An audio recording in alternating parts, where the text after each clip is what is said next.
Shalom.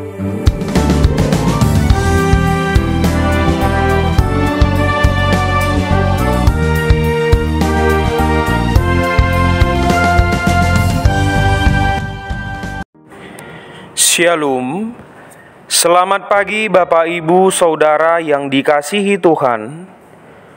Selamat berjumpa kembali dalam Mutiha Hangoluan, renungan harian pagi ini, Sabtu 22 Maret 2025, dengan bacaan Alkitab dari Lukas pasal 18 ayat 31 sampai 34. Yang menjadi ayat renungan harian hari ini adalah Lukas pasal 18 ayat 31. Demikian firman Tuhan.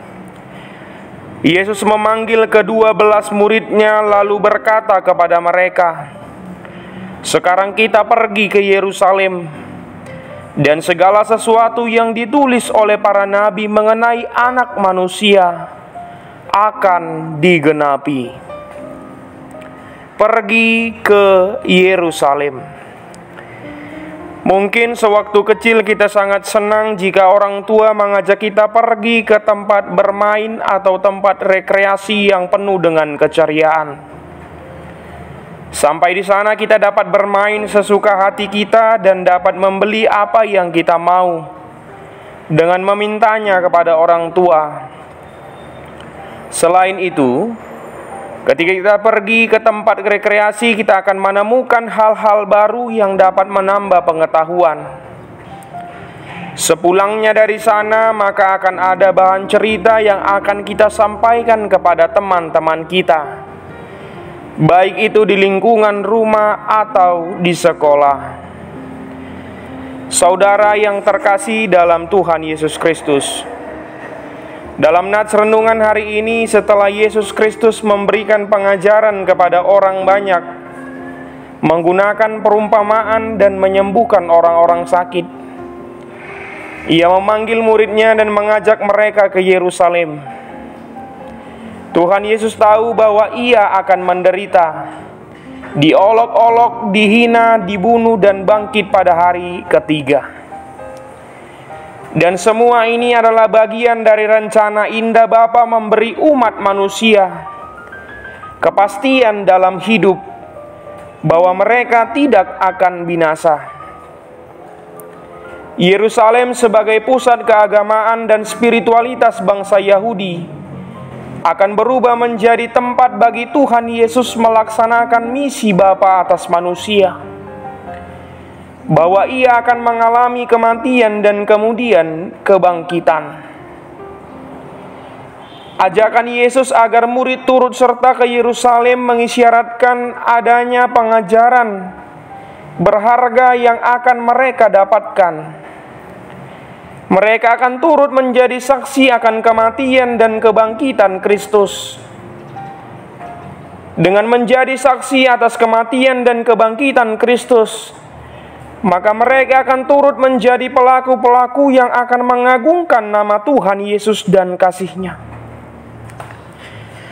Mereka akan membagikan kasih Kristus yang sungguh luar biasa kepada orang lain, supaya mereka juga percaya kepada Kristus.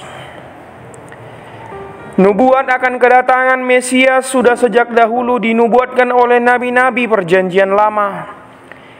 Misalnya saja Yesaya yang menubuatkan akan datangnya Mesias sebagai juru selamat umat manusia yang terlebih dahulu akan merasakan penderitaan. Saudaraku, marilah kita menceritakan perbuatan agung Tuhan Yesus dalam kehidupan kita kepada orang lain. Kita harus bisa menjadi saksi-saksi yang menyatakan bahwa Tuhan itu sungguh baik dan teramat baik. Kata pergi ke Yerusalem bukan berarti kita harus melakukan perjalanan ke sana, tetapi secara sederhana kita dapat melihat bahwa di sana adalah tempat bahwa Anak Manusia berkuasa untuk menjamin hidup kita semua. Berusahalah mencari dan melakukan kehendak Tuhan dalam segala aspek kehidupan kita. Kita harus bersedia mengesampingkan keinginan dan rencana kita sendiri demi mengikuti rencana Tuhan yang lebih besar. Kita berdoa. Ya Tuhan, ajarilah kami agar selalu menjadi pelaku yang akan menjadi saksi akan kasih-Mu yang sangat besar bagi kami. Kami akan menghitung hari-hari kehidupan yang Engkau berikan dan meninggalkan segala ego yang menjadi penghalang kami melihat perbuatan-Mu dalam hidup ini. Amin. Renungan harian hari ini ditulis oleh editor. Demikianlah renungan harian hari ini. Selamat beraktivitas, Tuhan Yesus memberkati. Shalom.